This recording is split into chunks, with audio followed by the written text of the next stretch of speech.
Gênesis 1, versículo 1, diz assim a palavra do nosso Deus. No princípio, criou Deus os céus e a terra. Amém, irmãos. Vamos orar ao nosso Deus. Senhor, Pai, tem misericórdia de nós, Deus, porque somos privilegiados, Pai, de ter acesso à Tua revelação, Deus. Que ela possa operar em nós maravilha, Senhor, transformação, Deus. Que não possamos ser endurecidos, Deus, pela Tua palavra, mas possamos encontrar nela vida, Senhor, e vida em abundância. Senhor, possa abrir os nossos olhos para que a gente possa enxergar, Senhor, as maravilhas do Teu santo Evangelho. Tem misericórdia de nós. Em nome do Teu Filho amado Jesus que nós oramos. Amém. Os irmãos já devem ter ouvido falar a respeito de direitos autorais. Direito autoral é o direito que alguém tem por ter feito algo. Os direitos autorais, ele geralmente, na nossa legislação, é dividido em duas partes. É dividido em você ter o direito econômico sobre aquilo, você poder fazer uma exploração econômica em cima daquilo que você criou, ou simplesmente o direito moral. O fato daquilo ter sido criado por você, de que aquilo sempre carregue a identificação. Ou seja, ninguém possa arrancar de você o direito de dizer que você é dono daquilo e que aquilo ali pertence a você. O livro de Gênesis, irmãos, é o primeiro livro da Bíblia que faz parte de um grupo de 5 livros. São os 5 primeiros livros da Bíblia, que são chamados de Pentateuco, que são os livros que foram escritos por Moisés. Toda a revelação bíblica vai dizer que Moisés foi o escritor desses livros. Esse livro também era chamado pelos judeus de a Lei de Deus ou a Lei de Moisés, os 5 primeiros livros, a Torá. E esses 5 primeiros livros da Bíblia, eles formam um conjunto, eles formam uma unidade. Na verdade, tanto Êxodo quanto Levítico, como Números, eles começam com uma conjunção.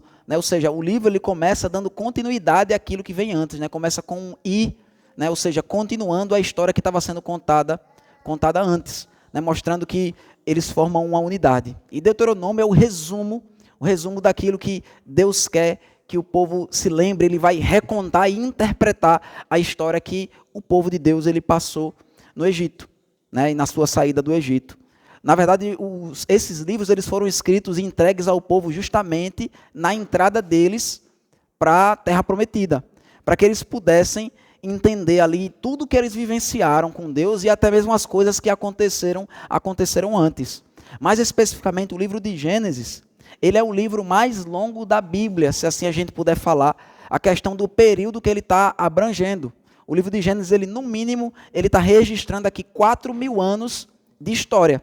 Se a gente juntar todos os outros livros da Bíblia, sem contar em Apocalipse, que está falando a respeito das últimas coisas, a gente não tem como prever quando o Senhor Jesus Cristo vai voltar, mas se a gente juntar todos os outros livros, não vai dar o tempo, o período que Gênesis ele está relatando. Então, daí a gente tira a importância do livro de Gênesis, para que a gente possa entender o restante da Bíblia toda.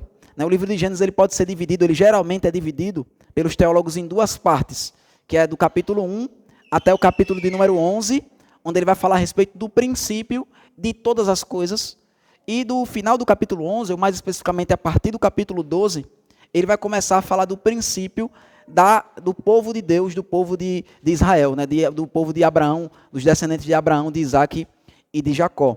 Mas existem outras divisões que a gente pode observar no próprio livro. A gente pode, por exemplo, dividir o livro de Gênesis através das alianças que Deus ele vai fazendo com o seu povo nesse livro. Deus ele estabelece alianças com Adão, estabelece aliança com Noé, estabelece aliança com Abraão. Então a gente vê que esse livro ele pode ser dividido também através dessas alianças. Ou tem uma forma muito mais natural até da gente ver que o próprio livro ele se divide, que é com a expressão que aparece, dizendo, estas são as gerações de... É uma expressão que vai aparecer ao longo de todo o livro, mostrando como se fossem divisões ali. Ele está contando específicas histórias ali em determinados momentos. E a gente consegue, então, saber quando é que está mudando drasticamente ou havendo alguma mudança ali do foco nos personagens ou no cenário do livro. né? Como ele é o livro que o próprio nome fala, o livro do princípio, né? A palavra Gênesis significa o início das coisas, né? Ou o princípio das coisas. Então, a gente vai ver o começo de todas as coisas aqui, o começo de absolutamente tudo. A gente vai ver o começo do mundo, a gente vai ver o começo da humanidade, a gente vai ver o princípio do universo, a gente vai ver o princípio do pecado, a gente vai ver o princípio das bênçãos de Deus, o princípio das promessas do Senhor. Basicamente o princípio de todas as coisas. A gente vai ver a sociedade se organizando, o início disso, o início da família, o início do trabalho, todas as coisas que a gente puder imaginar vão ser dado início no livro de Gênesis. Na verdade, alguns teólogos eles dizem que no livro de Gênesis a gente tem todos os assuntos da Bíblia já sendo trabalhados. Alguns vão dizer que até nos 11 primeiros capítulos da Bíblia, a gente já tem todos os assuntos da Bíblia sendo trabalhados. Alguns vão dizer que até nos 3 primeiros capítulos da Bíblia, a gente já tem todos os assuntos sendo trabalhados. De uma forma ou de outra, o que a gente não pode perder de vista é que cada palavra que foi dita, cada genealogia que é registrada nesse livro, tudo foi feito com muito cuidado, pela inspiração do Espírito Santo de Deus, para que eu e você a gente pudesse entender todas as coisas que são necessárias para a nossa salvação. O livro de Gênesis ele vai dar sentido ao restante de toda a Bíblia. Todo o restante da Bíblia vai fazer citações diretas ou indiretas do livro de Gênesis. Então, se a gente tiver uma má compreensão desse livro, a gente vai entender errado ou entender de um modo incorreto ou incompleto a Bíblia toda. Então, por isso que é muito importante a gente entender e a gente aprender a meditar nesse livro e ouvir a mensagem de Deus aos nossos corações através desse livro. A gente provavelmente vai passar 1 ano e meio, 1 ano e 1 mês, ou 1 ano e 2 meses, de acordo com meus cálculos, meditando nesse livro, e que nós possamos tirar muito proveito, irmãos. Essa meditação que nós faremos a partir de agora, no primeiro versículo da Bíblia, ela já daria para fazermos, inclusive, mais de uma meditação, mais de uma mensagem a respeito desse assunto. Porque, veja, a Bíblia, ela começa se diferenciando de todas as outras histórias que podem ser contadas pelos seres humanos. Veja, a Bíblia ela faz questão de dizer que, no princípio, Deus ele criou os céus e a terra. Ou seja, no princípio, Deus. Veja, desde o início, desde o princípio, a Bíblia ela já está deixando claro quem é o personagem principal dessa história. Eu e vocês, irmãos, nós não somos os personagens principais da nossa história. A gente vive numa época em que as pessoas, para poder elas encontrarem significado para a sua vida, elas precisam achar ou se encontrar no centro da sua própria vida. Mas é justamente isso que destrói a nossa vida. É quando nós colocamos as coisas fora de lugar. E a palavra de Deus ela vem deixar clara, desde o início ela vem deixar claro isso para a gente, que Deus ele é muito mais importante do que nós. Isso está claro nessas 4 primeiras palavras que são ditas no livro. No princípio, criou Deus. Veja que, quando ele fala no princípio aqui, obviamente ele está se referindo ao princípio da criação. Ele está falando a respeito do início do tempo, do início do espaço, do início das coisas que foram criadas. Ou seja, houve uma eternidade antes disso, irmãos, que Deus ele já existia, ele já era. Como nós podemos ver sendo dito nos Salmos, de eternidade a eternidade, tu és Deus. Se a gente parar para pensar, irmãos, a gente voltar nesse tempo antes do princípio, Deus já existia e ele já era completo e ele não precisava de absolutamente nada. Veja, se Deus ele precisasse de algo, todas as coisas que Deus precisa, ele teria que ter feito isso desde toda a eternidade. Nós deveríamos existir desde sempre, se fôssemos necessários para Deus, se Deus ele precisasse de nós. Mas quando a Bíblia fala que Deus ele viveu toda uma eternidade antes dele sequer criar qualquer coisa, isso mostra para mim e para você que Deus ele é absoluto, que Deus ele é autossuficiente, que nós não podemos ter uma visão equivocada de achar que de alguma forma a gente pode completar Deus ou a gente pode melhorar Deus. Nós somos chamados a glorificar a Deus, irmãos. Isso não significa que a gente vai conseguir aumentar a glória de Deus, mas isso significa que nós somos chamados para revelar ou para declarar a glória que já pertence a Ele. A adoração que nós damos a Deus nada mais é do que um reconhecimento daquilo que Ele é, daquilo que Ele já tem e daquilo que Ele merece. Nós somos chamados a, juntamente com Deus, fazermos parte dessa adoração, porque Deus ele não precisa de nós, antes de qualquer coisa, Deus ele já existia, ele já era perfeito e ele já era completo. Então a palavra de Deus diz que em determinado momento, se é que a gente pode chamar de momento, porque ainda não existia o tempo, Deus ele resolveu criar todas as coisas. E isso muda a forma como nós enxergamos o mundo, a vida, absolutamente tudo. As pessoas elas vivem confusas. E se a gente for olhar o motivo pelo qual as pessoas elas vivem confusas em nosso tempo, elas vivem sem saber muitas vezes nem se são homens ou se são mulheres. Elas vivem sem conseguir encontrar significado em suas vidas. Elas vivem sem conseguir encontrar um propósito ou um objetivo pelo qual elas possam existir, pelo qual elas possam lutar, batalhar. E tudo isso porque elas escolheram negar aquilo que é o mais importante de tudo, para que a gente possa começar, para que a gente possa estar fundamentado, para que a gente possa conseguir entender tudo o que nós precisamos entender a respeito desse mundo e até a respeito do próprio Deus. Nós precisamos entender que Ele nos criou e que Ele criou absolutamente tudo. Vejam que a Bíblia não começa dizendo que Jesus Cristo é o nosso Salvador. Pelo contrário, isso vai ser construído através de toda a revelação bíblica. Tem coisas que, para que eu e você, a gente entenda que Jesus Cristo é nosso Salvador, a gente precisa entender antes. Por que a gente precisa ser salvo? Do que a gente precisa ser salvo? Como que a gente precisa ser salvo? Tudo isso a gente só vai entender se nós começarmos pelo princípio, sabendo que nós fomos criados por Deus. E, pelo fato de Deus ter nos criado, Ele tem autoridade sobre nós. Veja, se todos os dias eu e você, nós acordássemos com essa plena consciência de que nós fomos criados por Deus. Ou seja, eu e você, a gente não está aqui por acaso, e não sou eu e nem você que vai definir ou decidir o propósito da nossa existência. Deus, Ele nos criou, e Ele nos criou com um objetivo muito específico.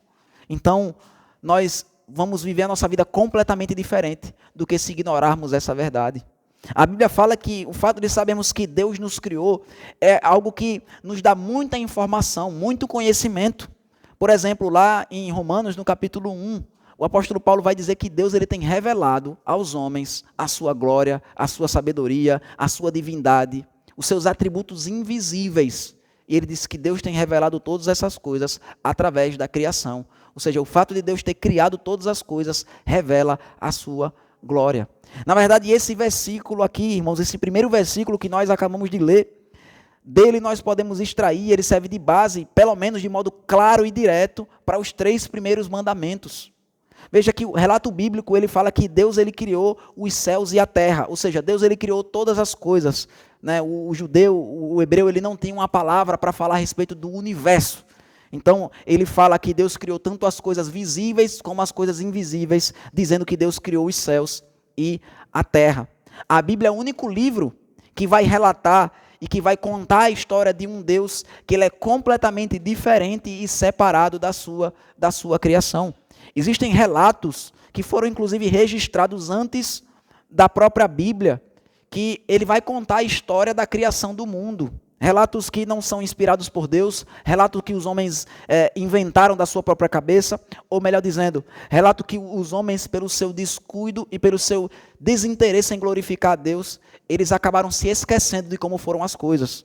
Provavelmente esses relatos veio da família de Caim, que quando decidiu se afastar de Deus e se afastar de todas as coisas que representavam Deus, eles foram se esquecendo e mudando a história, como num telefone sem fio, que a história no final chega bem diferente do que era no início.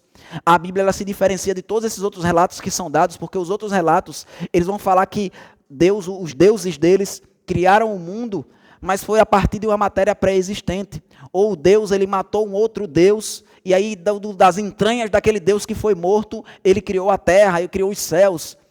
Ou seja, relatos que são completamente diferentes daquilo que Gênesis 1:1 vem dizer para mim, que existe um abismo, uma diferença absurda entre o Criador e a criatura. A Bíblia toda vai enfatizar o fato de Deus ser criador, como o fato dele ser completamente diferente de todas as outras coisas que nós podemos encontrar na criação. O apóstolo Paulo ele vai falar, quando ele vai pregar o evangelho em Atenas, ele diz que o Deus que ele vem adorar não é um Deus que pode receber coisas, adoração dos homens, como se de alguma coisa precisasse. Ele não é um Deus como os outros deuses que são relatados nas culturas antigas, que são deuses que eles precisam ser adorados, que eles precisam receber adoração por uma necessidade deles. O nosso Deus, irmãos, o nosso único e verdadeiro Deus, ele é adorado sem precisar de adoração alguma.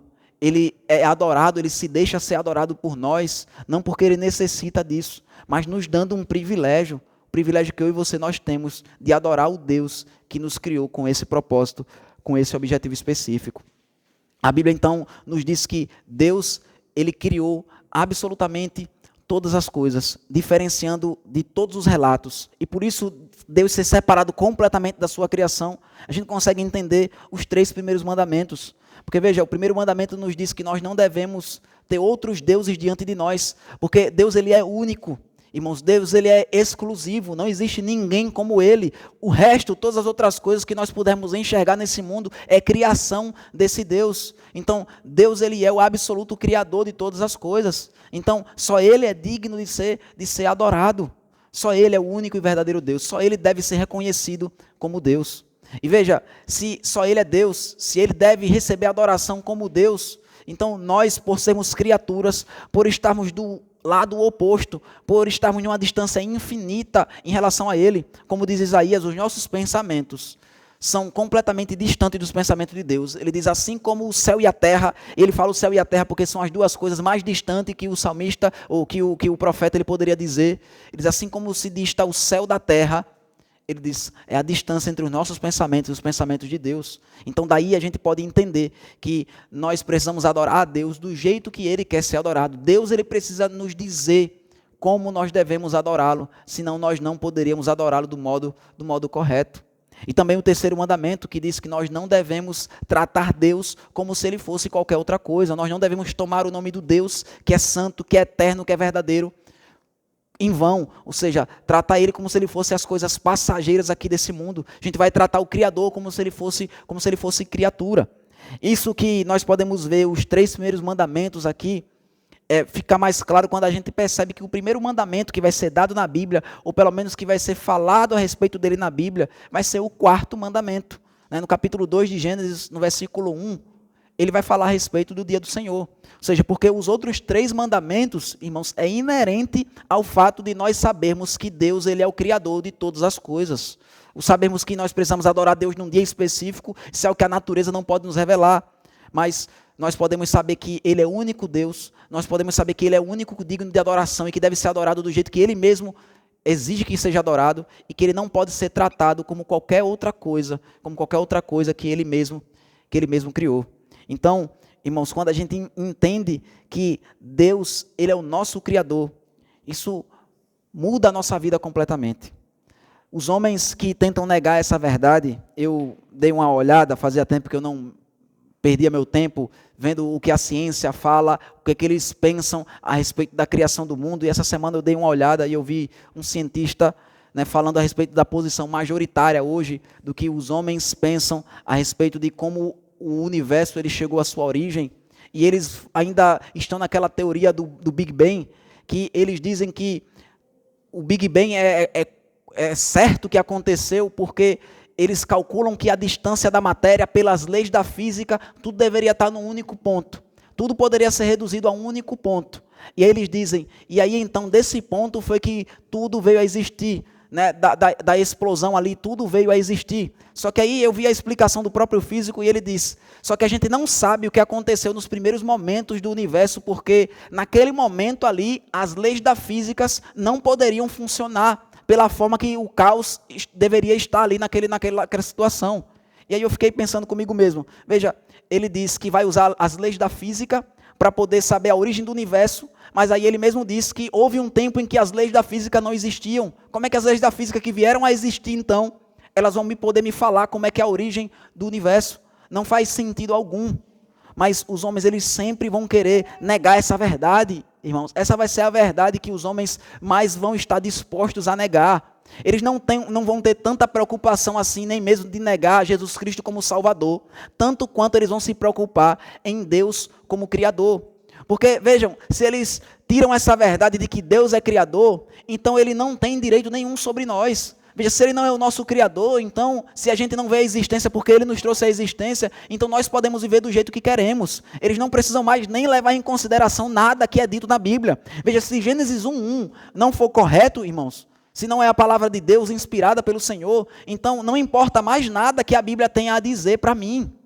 Veja, seria talvez no máximo um livro com alguns bons conselhos, mas não é isso, porque Deus ele nos criou.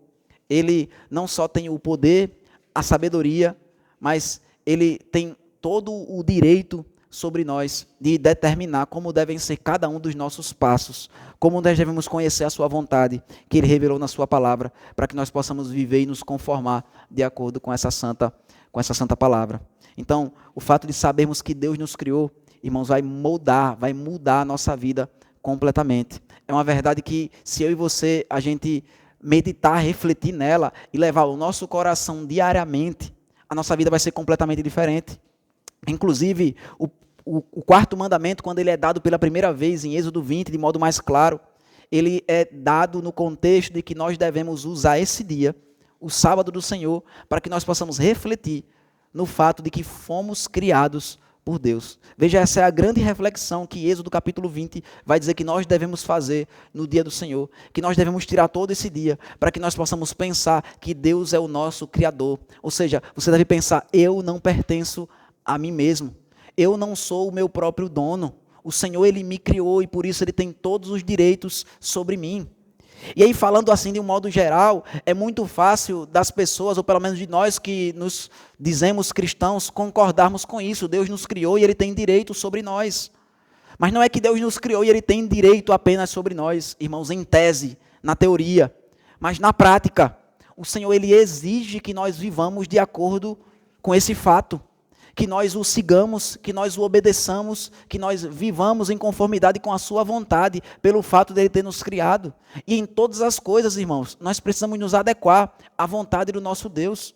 Nós devemos pensar constantemente, em vez de eu e você a gente passar tanto tempo em realizarmos as nossas próprias vontades, em planejarmos, em sonharmos e querermos colocar tudo isso em prática, nós deveríamos passar muito mais tempo pensando qual é a vontade do meu Criador sobre a minha vida.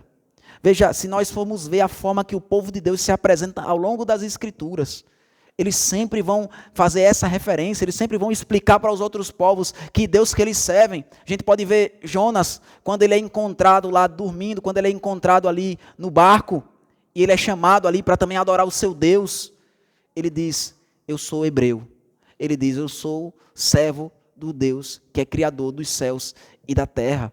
A gente vai olhar nos salmos, o salmista, ele vai, o refúgio dele nós lemos, irmãos, tanto no Salmo 120, tanto no Salmo 100, como no Salmo 124, nós lemos que Deus ele é o criador dos céus e da terra. Assim também o Salmo 121, que nós lemos na liturgia, ele vai dizer que o nosso socorro, o nosso refúgio, a nossa esperança é porque o nosso Deus é o Criador dos céus e da terra. Ou seja, se Deus ele tem autoridade, se Deus ele é o Criador de todas as coisas, ele tem autoridade sobre todas as coisas. É isso que Isaías ele vai falar o tempo todo no seu livro. O que Isaías vai passar o livro todo dizendo, irmãos, ele vai passar o livro todo profetizando, condenando o pecado do povo e falando o que Deus fará em relação a isso. Ele diz como base, porque Deus é o Criador. Ele vai fazer diversas referências ao fato de Deus ser Criador. E porque Deus é o seu Criador, Ele exige isso de você. E porque Deus ele é o seu Criador, Ele consegue fazer o que Ele quiser com a sua criação. E por isso que Ele tem o poder para nos punir. E por isso que Ele consegue. Por isso que Ele tem autoridade e Ele governa todas as coisas. Porque Ele criou todas as coisas. É inegável que nós podemos dar o poder para determinadas pessoas governarem por determinado período de tempo. No entanto, também é inegável que uma pessoa que criou algo, ela tem um poder, uma autoridade e um direito legítimo de governar sobre aquilo que ela criou. Nesse sentido, irmãos, Deus ele exige de nós que nós sejamos governados por Ele. Veja que o nosso Deus, irmãos, ele é um Deus diferente de todos os outros deuses. Porque veja, essa palavra que é usada para falar a respeito de Deus na Bíblia, ela, na verdade, ela pode significar também deuses. Ela pode significar Deus no plural, ou seja, falando a respeito dos falsos deuses. Essa mesma palavra é usada para falar a respeito de outros deuses.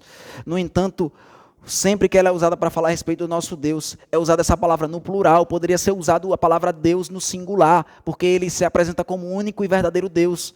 Mas ela é usada no plural, essa palavra, como se dissesse que Deus ele é glorioso demais, que Deus ele é exaltado, que Deus ele é todo poderoso, que Deus ele é o Criador de todas as coisas. E exatamente é assim que nós veremos que ele vai se apresentar em todo esse capítulo 1. Veja que não apenas desse versículo, mas Deus ele é o protagonista de todo esse capítulo.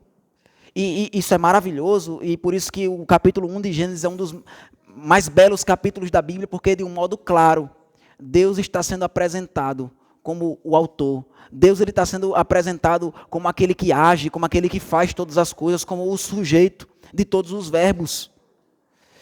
E Gênesis 1 foi escrito dessa forma, irmãos, para dar o tom de todo o restante da revelação das Escrituras.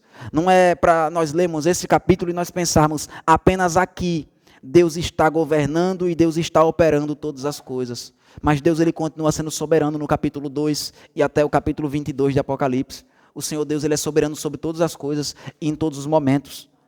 A Bíblia ela vai falar a respeito de tantos eventos que em nossas mentalidades, nosso pensamento, a gente não consegue entender tantas coisas, mesmo a gente vendo a explicação da Bíblia a respeito das coisas.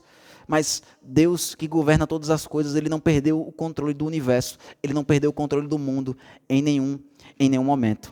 Irmãos, a gente vê que Gênesis ele começa dizendo que Deus criou todas as coisas, mas se a gente for abrir no último capítulo de Gênesis, a gente vai ver como é que termina o livro.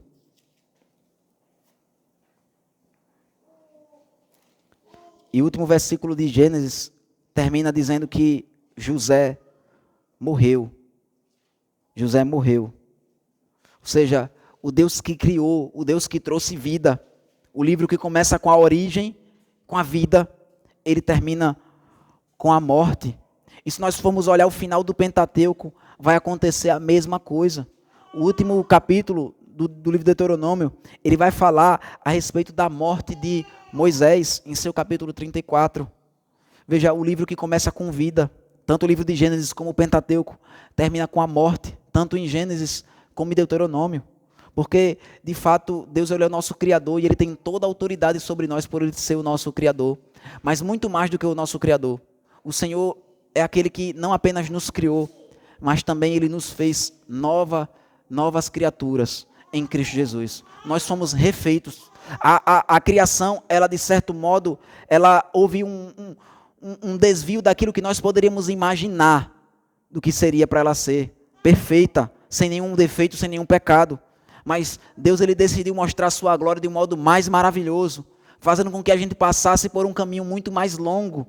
Se a gente imaginar o caminho do Egito para a terra prometida, era um caminho muito curto, que o povo de Deus poderia ter feito uma caminhada se eles andassem em linha reta e chegado lá muito rápido, saindo do Egito e passando para a terra prometida.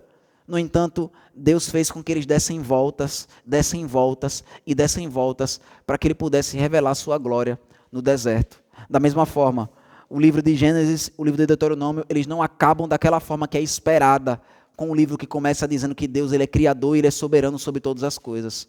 Mas a volta que Deus deu em passar por Josué e por todos os outros livros da Bíblia até que chegasse em Apocalipse, é para que ele pudesse revelar a glória dele para cada um de nós. E a gente pudesse, ao final do livro, a gente pudesse glorificar a Deus muito mais até do que a gente poderia glorificar se simplesmente a criação ela nunca tivesse tomado outros rumos daquele que nós imaginaríamos que deveria ser o rumo que ela deveria ter tomado. Mas por mais que a gente não consiga entender os desvios, e por mais que muitas vezes eu e você estamos vivendo em meio a esses desvios, a gente ser lembrado do fato de que Deus criou todas as coisas e que Ele nos recriou em Cristo Jesus, deve ser suficiente para que eu e você nós restabeleçamos as nossas forças e estarmos dispostos a dar quantas voltas forem necessárias serem dadas nessa vida, para que no final de tudo a gente possa enxergar a glória de Deus como nosso Criador e como nosso Redentor. Amém, irmãos? Que Deus nos abençoe. Vamos cantar o Salmo de número 8.